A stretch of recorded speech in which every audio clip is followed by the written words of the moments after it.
Adidas D.O.N issue number 7 Panama arrives on August 16, 2025, for $120, honoring Donovan Mitchell's maternal Panamanian roots.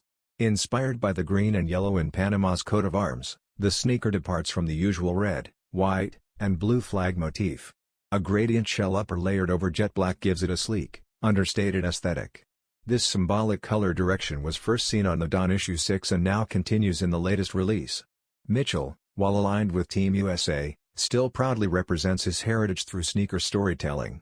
The idea gained mainstream attention when Charles Barkley referenced Mitchell's background during the 2025 All-Star selection, classifying him as a global star.